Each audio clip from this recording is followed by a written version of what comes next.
एक हैवान बेटा अपनी माँ को फर्श पर पटकता है, फर्श पर गिराता है, ज़मीन पर गिराता है, जिसके बाद चाकू से अपनी माँ की गर्दन को गोदता है। गोदने के बाद जैसे ही गर्दन से खून की पिचकारियाँ निकलती हैं, वो उसे अपने हाथों में भरता है, उसे चाटता है, अपने चेहरे से लगाता है और उस खून को पीता है और अपने माँ के जिस्म को जब तक गोदता है जब तक माँ की मौत नहीं हो जाती है। अब आप ये सोच रहे होंगे कि आखिर ये हैवान बेटा अपनी माँ के साथ ऐसी दरिंदगी क्यों कर रहा है और क्यों इतनी खौफनाक वारदात को अंजाम देकर अपनी माँ को मौत के घाट उतार रहा है। नमस्कार, आदाब, सत श्री अकाल। मैं हूं आपके साथ याह्या खान सोज़। दिल्ली के मदनगीर इलाके में एक सागर नाम का लड़का रहता है जिसकी उम्र लगभग 22 साल है। सागर नाइट क्लब में डीजे बजाने का काम करता है और सागर की फैमिली में उसकी मां के सिवा कोई भी नहीं है और सागर की मां की उम्र लगभग 45 साल है। सागर अब से 1 साल पहले मदनगीर इलाके में रहने आया था और वो किराए पर रूम लेकर रह रहा था। एक फ्लैट में सागर 2nd फ्लोर पर रहता था और उसके 1st फ्लोर पर मकान मालिक रहा करता था। सागर और उसकी माँ आपस में जैसे आसपास के लोग होते हैं उनसे कभी भी पूरे 1 साल में किसी से भी बातचीत नहीं की, अपनी ज़िंदगी को चुपचाप गुजारते थे। ये दोनों घर से जाते और वापस काम करके घर पर आ जाते। 1 साल पूरा इसी तरीके से गुजर जाता। फिर एक रोज़ मंगलवार के दोपहर लगभग 12 बजे सागर के रूम से खौफनाक आवाज़ें आने लगती हैं, जो आवाज़ें मकान मालिक के कानों तक जा पहुंचती हैं, जिसे सुनने के बाद मकान मालिक सहम जाता है और डर जाता है। जिसके बाद मकान मालिक हिम्मत जुटाकर ऊपर जाता है और ऊपर जाने के बाद सागर के कमरे में जैसे झांक कर देखता है तो उसके पैरों तले ज़मीन निकल जाती है।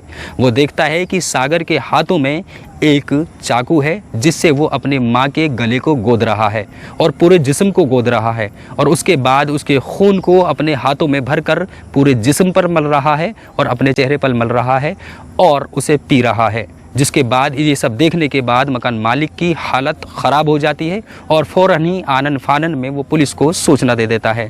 जिसके बाद वो नीचे जाता है। नीचे जाने के बाद सभी आसपास के लोगों को इकट्ठा कर लेता है और उन सबको ये खौफनाक वारदात सुना देता है। जिसके बाद तमाम पड़ोस के लोग भी आ जाते हैं। आने के बाद जैसे ही सागर के रूम में झांक कर देखते हैं तो उनकी हालत ख़राब हो जाती है और वो भी सोचने पर मजबूर हो जाते हैं कि सागर आखिर क्यों अपनी माँ के साथ इतनी खौफनाक वारदात को अंजाम दे रहा है। जिसके बाद पुलिस का वहाँ पर इंतज़ार किया जा रहा होता है और पुलिस को आने में लगभग 1 घंटा हो जाता है। जैसे ही वहाँ पुलिस पहुँचती है अब तक सागर की माँ की मौत हो चुकी होती है।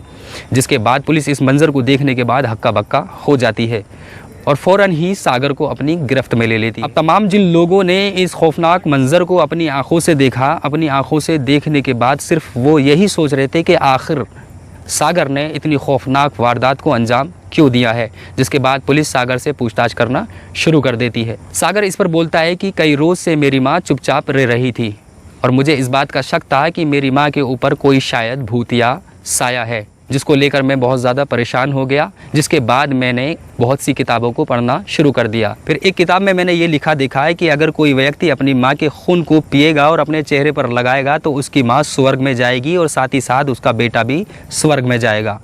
जिसके बाद मैंने इस खौफनाक वारदात को अंजाम दे दिया। दोस्तों, आसपास के क्षेत्र में पूरी तरह खौफनाक माहौल बना हुआ है और सभी लोग हैरत ज़दा है कि क्या दुनिया में ऐसे भी लोग हैं जो अपनी माँ को इस तरह मौत के घाट उतार सकते हैं।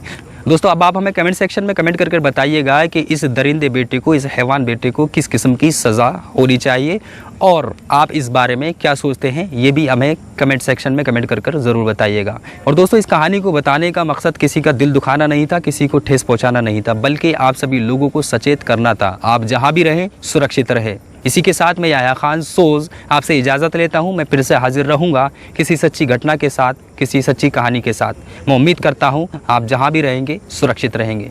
नमस्कार, आदाब, सत श्री अकाल, जय हिंद।